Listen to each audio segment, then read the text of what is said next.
Now then. The best part of living in Barnard Castle is... Nobody knows it's here, and you can keep it to yourself.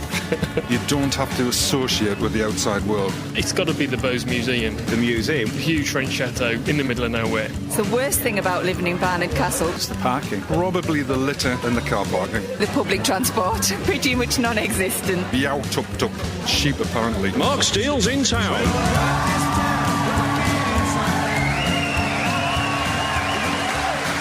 Very much.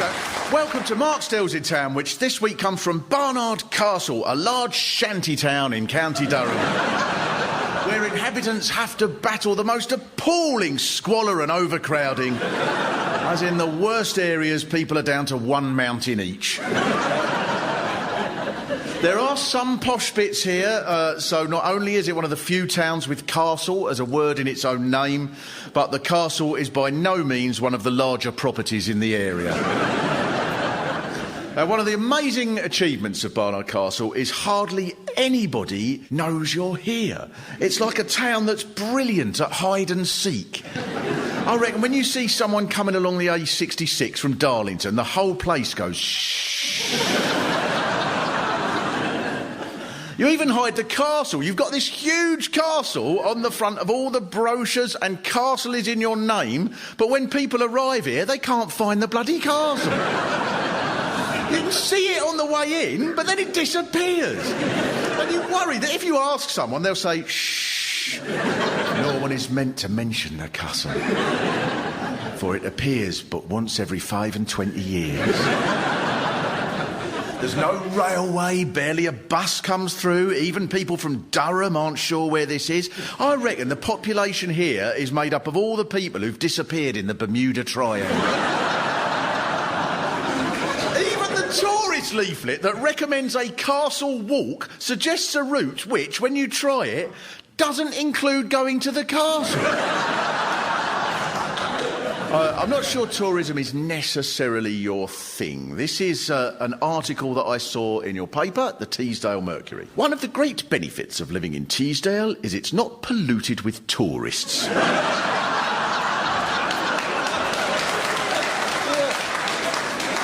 No, the greatest problem with visitor attractions is they attract visitors. But it ought to attract visitors. Everything's made out of stone here. There are little blue plaques on almost every building, and the first one you see, you might think, oh, right, Cromwell stayed there, did he? But others say things like it was in this branch of the Co-op that Leonardo da Vinci used to buy his Scotch eggs. Are sheep and hills and old stone buildings and folk waving to each other. And then I wonder if it's been created for a television series to be shown on ITV on Sunday nights. It doesn't feel right that anything more modern than 1950 is here at all. I bet in the curry house people say, I'll have a bowl of your piping hot two piazza tonight, Betty love. Warm me up after wading through the River Tee looking for newts.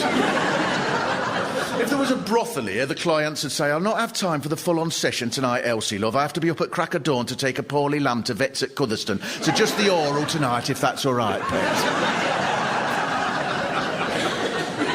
And then I went to the museum, and I thought it would be like a typical museum. The sort of museum you would normally expect to see in a place this size with a stuffed otter and a bone. It's a French chateau. It's about 30 miles long. It's the sort of thing you expect to find at the top of a magic beanstalk. I don't mean to be rude, Barnard Castle, but it's more than what you need. I know you're used to it, but to the outsider, it comes across as slightly eccentric. For a town to consist of a castle, a co-op, a shop that sells milkshakes, and a building with 3 floors of original Renaissance painting. This must be the only place in the world where it's more effort to get a box of matches than to get a Rembrandt. I will be mentioning the museum, which seems only fair as it does take up 95% of the town. But the other issue that you cannot avoid here is the alarming level of organised crime. And gangland violence. This was even featured on television recently on a show called Countryside 999, and I'll read out the shocking and disturbing commentary. Nestling in the hills of Teesdale, Barnard Castle is a picturesque town with a strong sense of community. But PC Stephen Purchase has been called out because someone has set fire to some litter.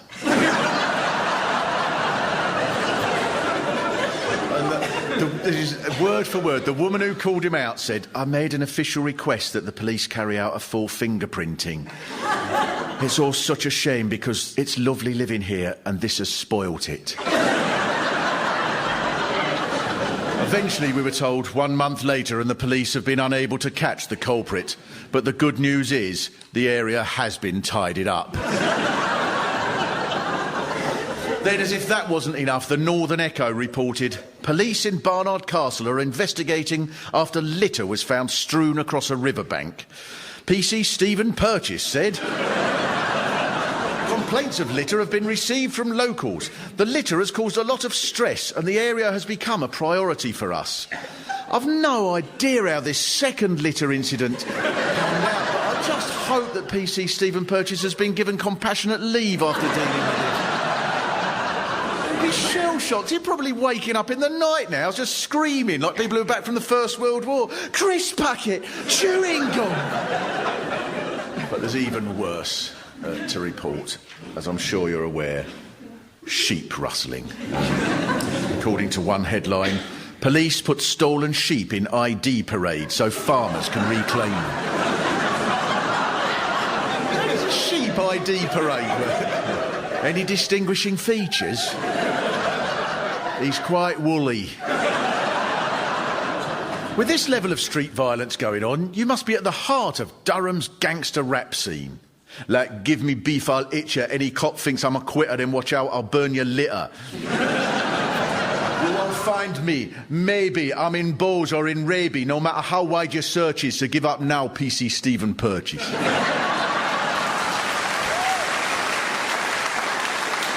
You are prepared, though, for when crime does get out of control, because this must be one of the only towns in the world with a row of shops that goes specialist chocolate makers, hairdressers, patisserie, gun shop. When you come here as an outsider, you can't help but see the beautiful old buildings and the museum, the tea shops, the glorious views. There are probably 75 people in history who've lived in a more ideal setting. The King of Siam, a couple of pharaohs, Oprah Winfrey, and that's about it. And the way you appreciate it is to go, it's terrible trying to find anywhere to park these days. I drove up and down for nearly 40 seconds, then I had to park not quite inside the shop I was going to. Disgraceful. If the pressure that all of this puts you under seems unbearable, I hope you remember to be thankful that at least you are not in the war zone that is Staindrop. This is the village up the road where the anger has reached bursting point. This disgusting act of inhumanity reported in the Teesdale Mercury. Staindrop residents were horrified when an olive green BT cabinet was erected near the Scarf Memorial Hall. Chairman of the Hall Trustees, Maurice Race, said, "Surely we are supposed to be notified." Isn't that sick? Olive green as well, not just normal green, which would be bad enough. The article goes on. Resident Joan Harris said, "I was delivering the church newsletter and wasn't looking where I was going, so I nearly walked into it." Luckily, there is resistance to this injustice. The article went on. A group of Dale knitters are threatening to produce a tea cosy to cover up the cabinet. So I had to go to Staindrop to see this monstrosity, and I found it. It is literally 2 feet high. And then the article says, but having considered their tea cosy protest, fear of getting into trouble with the authorities is making them think twice. It's exactly like reading about the suffragettes. But the question I keep returning to is whether Barnard Castle actually exists in the physical world. I was trying to get her on public transport to go to the library, which in theory is possible from Darlington, because that's the big city here, isn't it? Freddie at school says his dad went there once and he says it's got a Nando's. It hasn't yet. It hasn't got a Nando's. Tom and Mary's boy went up there and come back wearing jeans. And she sent me through the town to the bus stop, but there isn't near the station. You have to walk through the town and across a ring road and over a river, and then you eventually find a series of bus stops. You have to try and find the right one. And so I waited and waited, and no bus came. I asked a cabbie how much it would be, and he said 30 quid, and I thought, I'm not paying that. So I waited a bit more, and then some people said there's no buses today, and I just gave up. I thought, I've got to get this cab. So I got the cab, and as we were driving along, the bus turned up. But then one of the roads is blocked, isn't it, from Darlington? And then I went to the library and there was a piece of paper sellotaped to the door saying, today we are shut. And I thought, well, I'll come to the theatre, which is only a couple of doors away. I came here, went into the manager's office, he said, hello, and I said, I've had right palaver, I couldn't find my way, the cabbie and the 30 quid and the bus. He listened to it all. At the end of it, he said, "God, you have had a day, haven't you?" I said, yeah, I have. And then he went, so who are you then?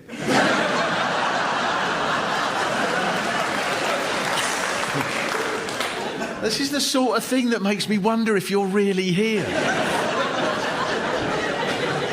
Maybe this unsettled behaviour comes from the fact that the town was moved, because originally it was called Marwood, but when the Normans came it was handed over to Guy de Balliol, who then moved everything down the road to here, and he handed it to a relative called Barnard de Balliol, who built a castle and changed its name to Barnard's Castle. But unfortunately, Barnard de Balliol went out for a walk one day from his castle, couldn't find his way back and never saw it again. He even went on the castle walk, but still couldn't find it. But everything must have felt so safe here because you had this huge castle, so powerful that the town was named after it. And it was attacked. So there was a siege at that castle, and after 11 days, the locals all jumped over the wall. 35 of them were killed. And the tragedy of this is it could have been avoided, but PC Stephen Purchase was out on another call. And then there's the weather vane. You know, I don't think I've met anyone here yet who hasn't told me about the weather vane at the top of the Market Cross, because it has 2 holes. And how did the holes get there? Shot, yes. I'll be honest, I was expecting slightly more enthusiasm. Turns out a gamekeeper and his friend had a shooting contest, and this was allowed. People should be warned about your fondness for guns. I bet if you listen carefully to people in Clarendon's coffee shop, they're saying, I was trying to park in my usual spot by David Harper Antiques, and someone nipped in and took my space. So I shot the bitch with my 9mm Colt SSP semi-automatic double-action pistol. I'll have a scone.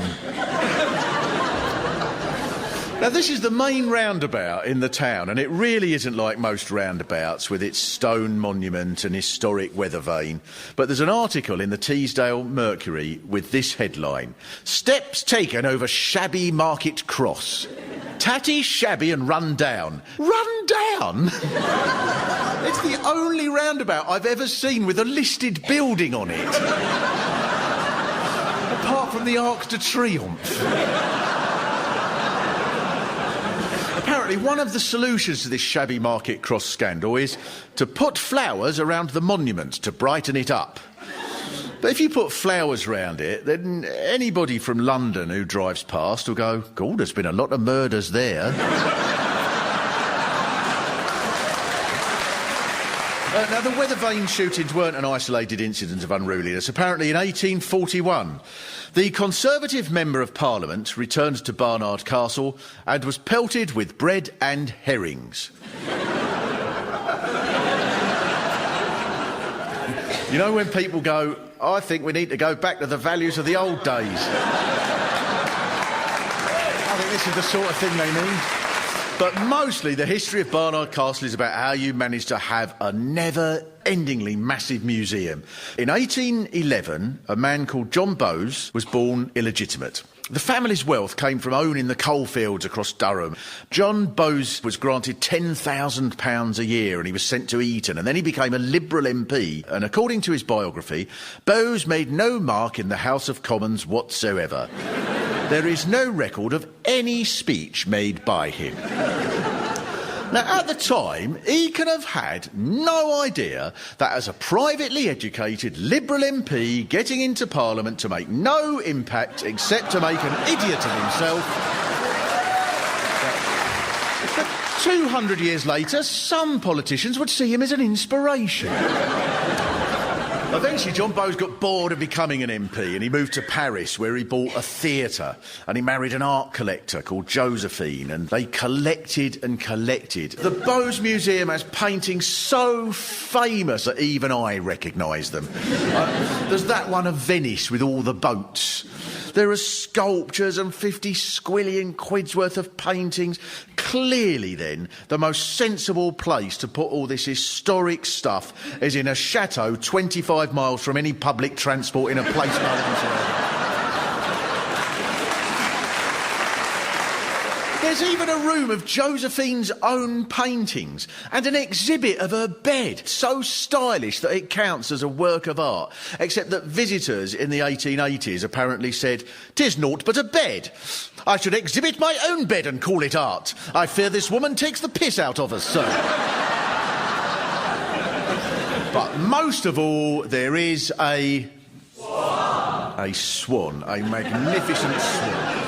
In the middle of the main hall, there's a glass case with a mechanical silver swan made out of about 100 billion little tiny pieces. Is clockwork or something. And every day at exactly 2 o'clock, it goes through its routine. And there are rows of seats, like it's a cinema, and people sit there, each side. I was amongst that number. I was so excited.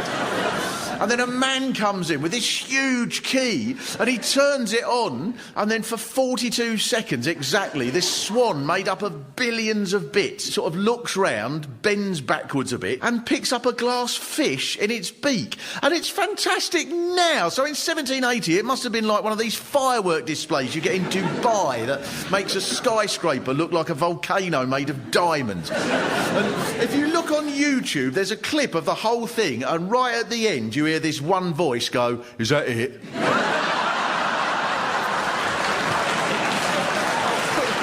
Is that it?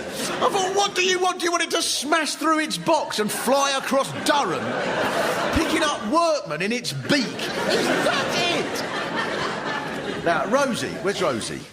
Hello, Rosie. So you work at the museum? Yes. When the swan's doing its turn, what's the daftest comment that you've ever heard anyone say? People genuinely asking how it works. How does it work? Well, it's 3 clocks, but there's a clearly visible fish in the silver swan's mouth from the outset. But people don't want to see it. People enjoy it. Well, there's a... the fish is already in his mouth. Yeah. I thought we picked up the fish. Has anybody ever left early to avoid the traffic? Yes. Some people left early the other day because it was just too crowded. There was nowhere for them to park. Thanks very much, Rosie. It's a marvellous museum. Thanks very much. But the museum wasn't the only way Barnard Castle affected the world. The drugs company Glaxo came here in 1945 and they built a factory to produce penicillin. Now, this would make a town extremely proud, you would think. So according to the book there, Glaxo at Barnard Castle, A Celebration, Barnard Castle contained a number of middle-class people, and the prospect of a penicillin factory filled them with horror. as the impact would harm property values. Even worse, many homes lost their low-paid domestic servants to better-paid jobs at Glaxo. Damn that penicillin! I was shown round by Darren, who knew everything about microbiology. At one point, and I did write it down, he went, "We use stock plate organisms in a sterile process monitoring agar extracellular polymeric with a phylantulus exonic inoculum. Any questions?" Then I found out there's an even more unlikely institution here in Barnard Castle, a borstal. How did that slip past the neighbourhood watch? I can see the logic of them putting a prison here because no one is likely to escape, are they? They might get out of the building easy enough, but then where are they going to go? They could wait for a bus, but by the time it came, their sentence would be up anyway. I think it's here because you like to surprise people. The visitors you have come here to see a pretty castle, they can't find it, but they get to see a prison instead. And it looks like the most conservative place in the world, but in 1903, Barnard Castle became the second place in Britain to elect a Labour MP, Arthur Henderson. And a more recent MP has been Helen Goodman, who was responsible for at least one splendid achievement, because she was booked to open the fair and the classic vehicle show in the village of Ingleton up the road. And I guess you know this. Her speech was so memorable it made the national press, saying, "She praised Ingleton's extraordinary natural beauty of waterfalls and caves, as well as its connection to Sherlock Holmes creator Sir Arthur Conan Doyle, which was very complimentary, but applies to an entirely different Ingleton, 80 miles away in Yorkshire," as she'd looked up the wrong Wikipedia page. Tony Todd, who attended the event, told the Northern Echo, "I looked at my family and I thought, what is she babbling on about?" I love the way that this place complains. It's part of the charm. For example, there were plans to build a pretty little rope bridge across the River Tees.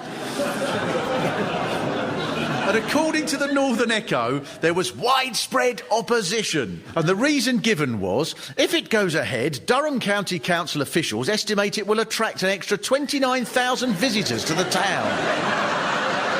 That must be how they got permission for a prison. I bet you went, "Can we have a Category A one, please? Full of serial killers. That should stop pigs visiting us." Something that, unlike the rope bridge, managed to slip past the zealous planning committee was the brilliant 9-hole crazy golf course. Each hole represents an aspect of the town. So the first hole is in the shape of the River Tees, and the fourth hole is the mechanical swan, and the eighth is the old county bridge, and so on. I think they should add some more, shouldn't they? They should have one hole where you have to putt your ball through burning litter. And one based on the library where the hole's always covered up. It should be another one where you have to get to it in a golf buggy, park it in Morrison's and walk back. It likes to surprise you, Barnard Castle, with the castle that disappears and the fairy tale museum and its place in the history of the Labour Party and its centre of crime. And that's why I would love to introduce PC Stephen Purchase.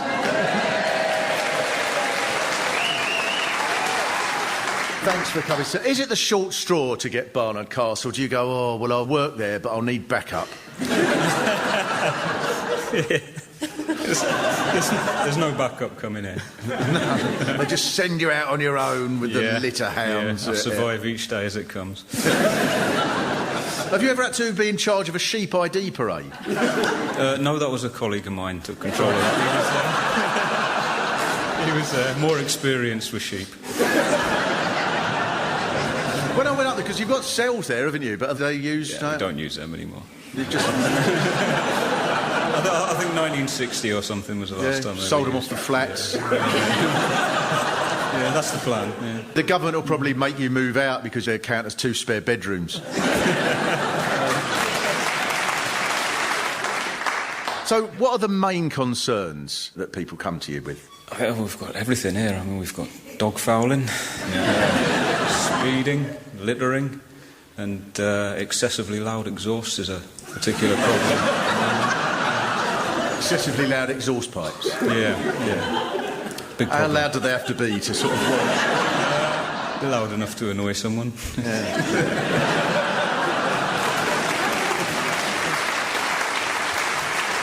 As well as poor Stephen being called out constantly, there is the scandal here of the chef. He had to flee town because he was caught going on to TripAdvisor writing scathing reviews of the other restaurants in the town. It's anarchy here. It's just lawless chaos. That was probably his final two fingers up, was as he drove out, he thought, I'm going to put something in the exhaust to make it go pop. It's unfathomably beautiful with its hills and streams and brooks and dales in every direction, a market cross, not too shabby, stone toilets, obviously an extraordinary chateau, a magic missing castle. But you don't boast about any of that, not out of modesty, but because you don't want to encourage any other bastard to come in. It's also a place that attracted Charles Dickens, who visited to research a school which he wanted to use as a model for the school in Nicholas Nickleby. 2 days Charles Dickens was here. That's why there's a Dickens plaque and a Dickens cottages, and there's a Dickens lodge and a Dickens care home, and there are pubs and a year-long Dickens festival when presumably you all spent a year sticking your kids up chimneys. And so I'll leave you with the piece that Dickens wrote about his stay here, a charming summary of the fascination that is Barnard Castle. We arrived by coach in fair time, with dusk barely upon us, in hearty anticipation of evening fare. Alas, our driver broke into a prolonged bout of cursing that he was unable to secure a place to park right outside the inn.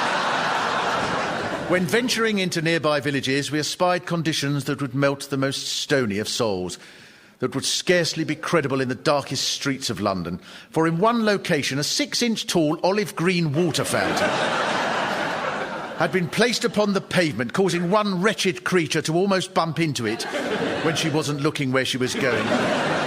In rage at such inhumanity, I smashed the fountain and cast its contents to the floor, but was swiftly pursued by a member of the constabulary, one P.C. Stephen Purchase. I ran with much fortitude back towards Barnard Castle, but am blowed if I could find the bloody thing. Mark Steele's in Town was written and performed by Mark Steele, with additional material by Pete Sinclair, and it was produced in Barnard Castle by Carl Cooper. It was a BBC radio comedy production, and if you're planning to visit Barnard Castle, don't! Thanks very much, thank you.